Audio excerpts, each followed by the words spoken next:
Orde Baru merupakan suatu tatanan seluruh peri kehidupan rakyat, bangsa, dan negara yang diletakkan kembali pada pelaksanaan Pancasila dan Undang-Undang Dasar 1945 secara murni dan konsekuen. Pemerintah Orde Baru lahir setelah adanya peristiwa G30S PKI. Sejak penumpasan pemberontakan G30S, kaum-kaum intelektual, tokoh-tokoh ABRI, dan rakyat bersama-sama berjuang menata kehidupan berbangsa dan bernegara yang berlandaskan pada pelaksanaan Pancasila dan Undang-Undang Dasar 1945. Lahirnya Orde Baru ini ditandai dengan dikeluarkannya Surat Perintah 11 Maret atau Super Semar.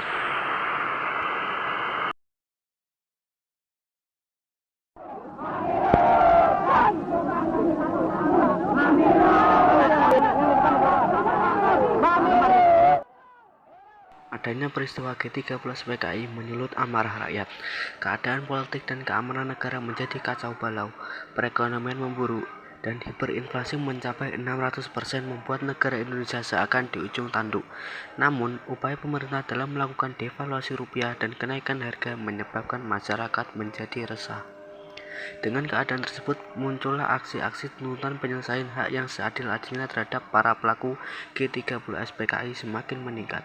Aksi tersebut dipelopori oleh Kesatuan Pemuda atau KAPI, mahasiswa atau KAMI, dan pelajar atau KAPI. Selain itu, muncul juga kesatuan yang lain seperti buruh, KABI, sarjana, KASI, kaum wanita, KAWI, dan para guru, KAGI. Kesatuan-kesatuan tersebut akhirnya membulatkan barisan dalam satu front, yaitu Front Pancasila.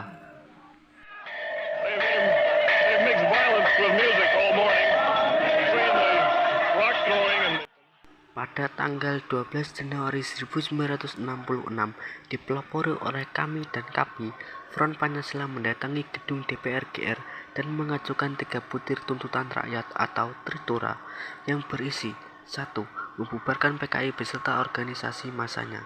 2. Pembersihan Kabinet Dwi Kora dari unsur PKI. 3. Menurunkan harga-harga barang pokok. Tuntutan mengenai perubahan kabinet terkabulkan. Pada tanggal 21 Februari 1966, Presiden Soekarno mengumumkan perubahan kabinet. Namun, kabinet tersebut tidak memuaskan hati rakyat karena banyak sekali tokoh-tokoh ex-G30S yang masih berada di dalam kabinet tersebut, yang lebih dikenal dengan nama Kabinet 100 Menteri. Puncak aksi Tritura tersebut terjadi pada saat pelantikan kabinet tanggal 24 Februari 1966. Para mahasiswa, pelajar, dan pemuda memenuhi jalanan Istana Merdeka. Namun aksi tersebut dihadang oleh pasukan Cakrabirawa sehingga terjadi bentrok fisik antara demonstran dan pasukan keamanan yang menyebabkan gugurnya seseorang mahasiswa dari Universitas Indonesia yang bernama Arif Rahman Hakim. Oleh para demonstran, Arif Rahman Hakim dianugerahi sebagai pahlawan Ampera. Sebagai konsekuensi atas aksi tersebut, keesokan harinya pada tanggal 25 Februari 1966, Presiden Soekarno selaku Panglima Komando Ganyang Malaysia membubarkan organisasi KAMI. Keputusan tersebut dibalas oleh mahasiswa Bandung dengan ikrar keadilan dan kebenaran. Protes juga dilayangkan dari Front Pancasila yang meminta pemerintah agar meninjau kembali pembubaran KAMI.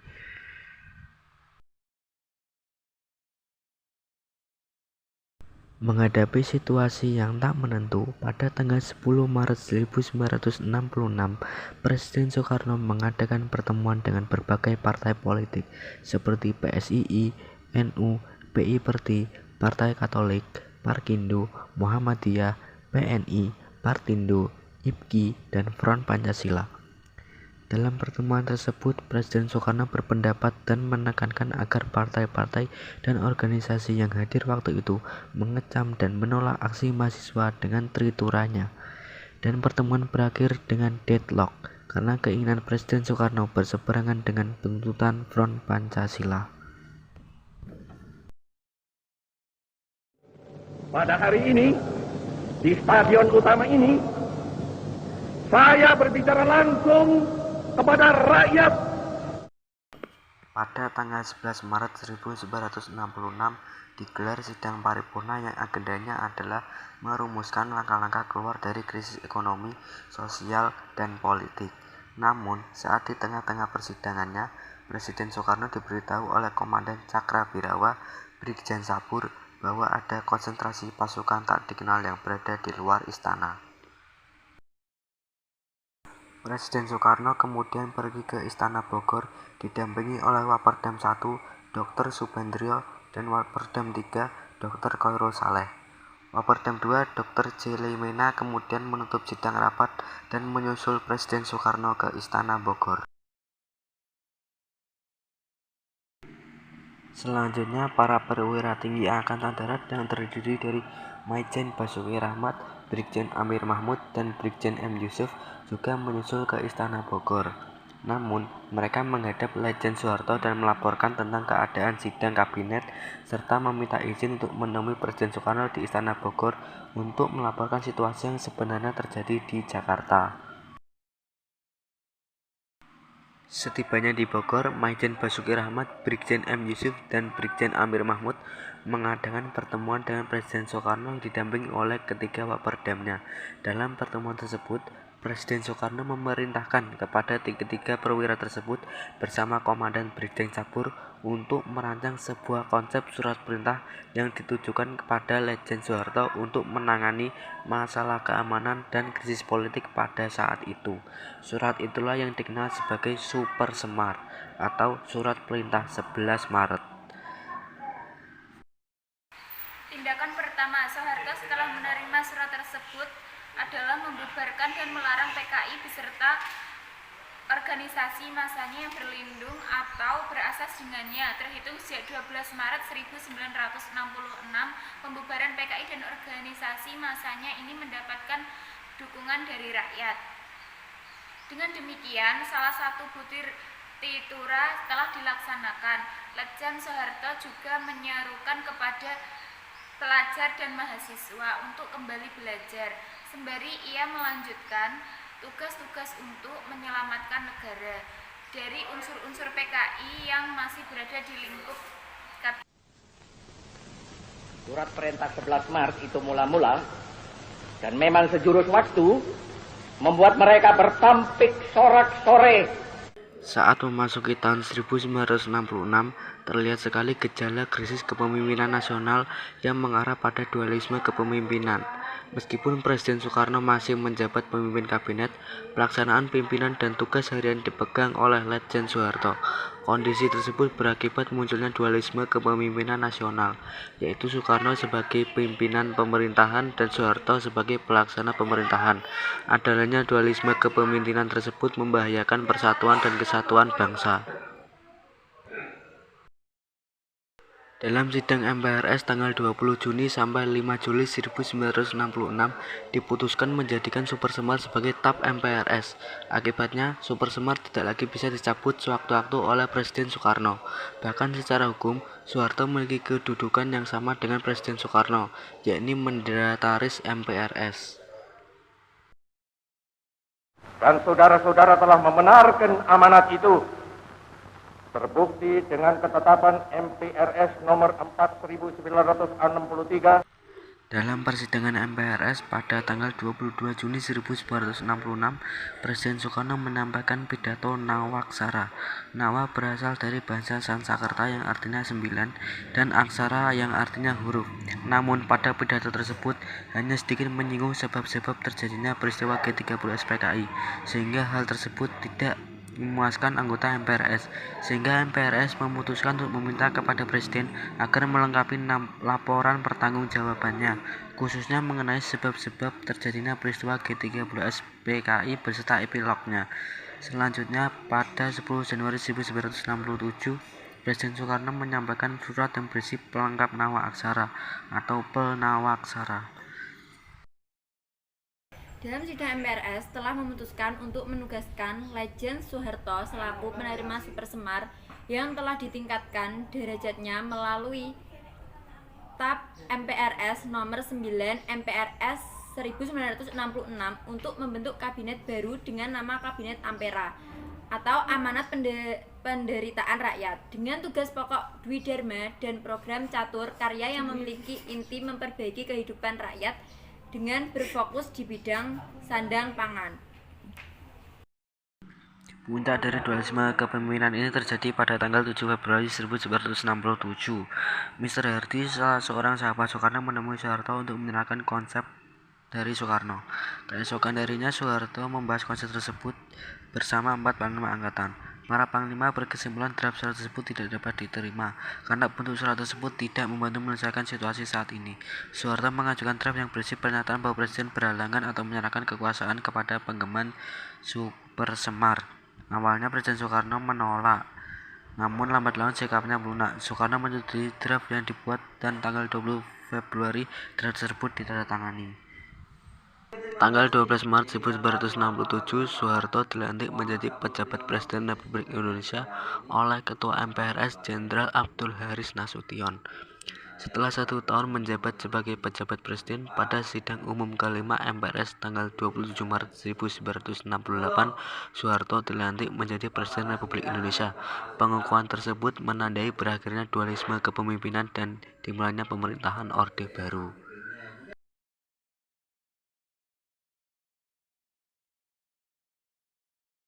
Pada bidang rehabilitasi ekonomi, pada masa Orde Baru, program rehabilitasi ekonomi berlandaskan pada ketetapan MPRS nomor 13 tahun 1966 yang isinya antara lain mengharuskan diutamakannya masa perbaikan ekonomi rakyat di atas segala soal-soal nasional yang lain, termasuk soal-soal politik. Dan prioritas pertama yang dilakukan pemerintah untuk rehabilitasi ekonomi adalah memerangi dan mengendalikan hiperinflasi, antara lain dengan menyusun APBN berimbang.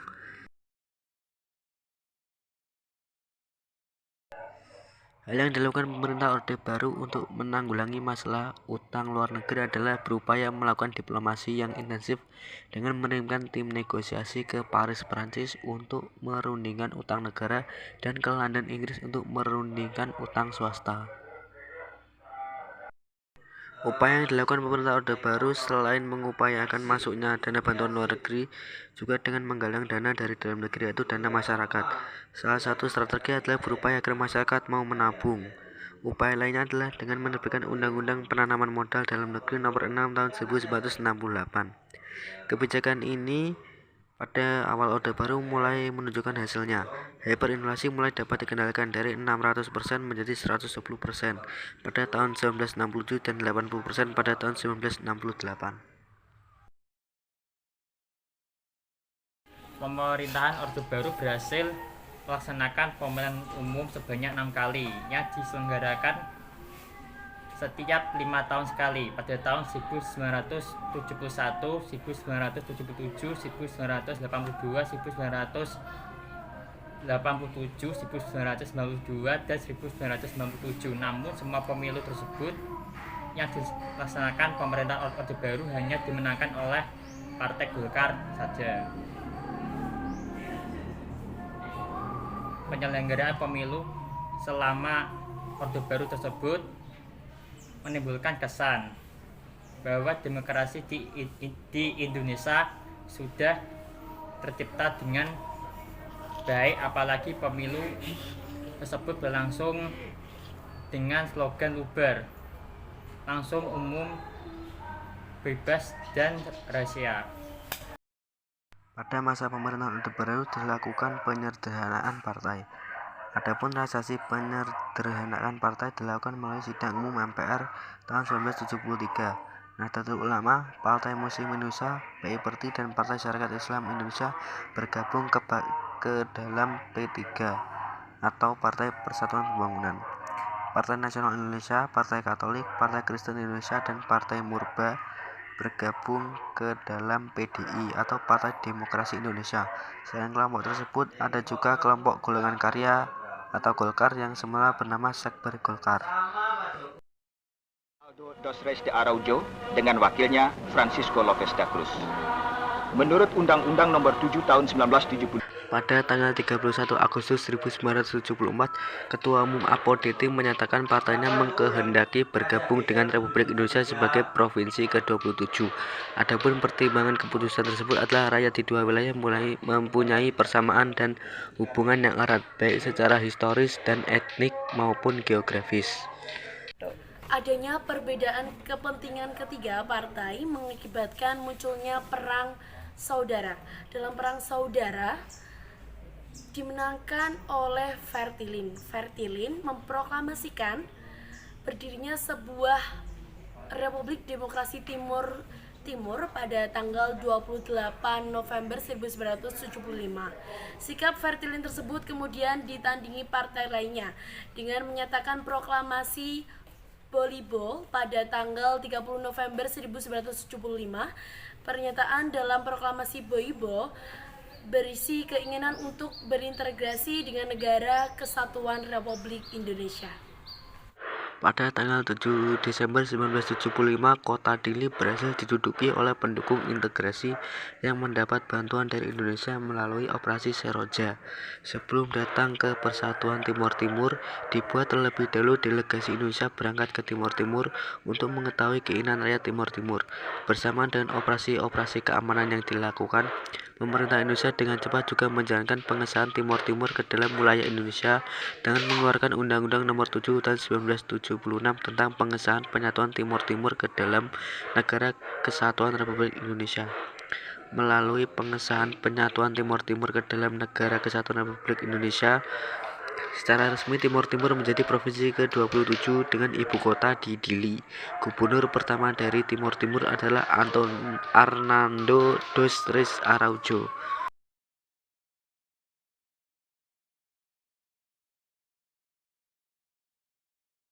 Dampak kebijakan pemerintah Orde Baru di bidang politik seperti pemerintah cenderung bersifat otoriter, presiden punya kekuasaan yang sangat besar dalam mengatur jalannya pemerintahan menjadi sentralisatis ditandai dengan adanya pemusatan penentuan kebijakan publik pada pemerintah pusat. Otoriterisme merambah segenap aspek kehidupan bermasyarakat, berbangsa, dan bernegara, termasuk dalam kehidupan politik. Pemerintah Orde Baru dinilai gagal dalam memberikan pelatihan berdemokrasi, demokrasi yang terbentuk didasarkan pada KKN, yaitu korupsi, kolusi, dan nepotisme. Meskipun pembangunan ekonomi yang dilakukan pemerintah Orde Baru menunjukkan perkembangan yang menggembirakan, dampak negatifnya juga cukup banyak. Penyebab dampak negatif tersebut adalah kebijakan pemerintah Orde Baru yang memfokuskan atau mengejar pada pertumbuhan ekonomi yang berdampak buruk bagi terbentuknya mentalitas dan budaya korupsi para pejabat. Selain hal tersebut, tidak sedikit pengamat hak asasi manusia atau HAM dari dalam dan luar negeri menilai bahwa pemerintah Orde Baru telah melakukan tindakan anti-demokrasi dan diindikasikan telah melanggar HAM. Misalnya, Amnesty International dalam laporannya pada tanggal 10 Juli 1991 menyebut Indonesia dan beberapa negara Timur Tengah, Asia Pasifik, Amerika Latin, dan Eropa Timur sebagai pelanggar HAM. Dengan situasi politik dan ekonomi tersebut, keberhasilan pembangunan nasional yang menjadi kebanggaan Orde Baru seolah-olah tidak bermakna. Secara fundamental, pembangunan tidak merata, tampak dengan adanya kemiskinan di sejumlah wilayah yang justru menjadi penyumbang terbesar negara. Faktor itulah yang kemudian menjadi salah satu penyebab terpuruknya perekonomian Indonesia menjelang akhir tahun 1997.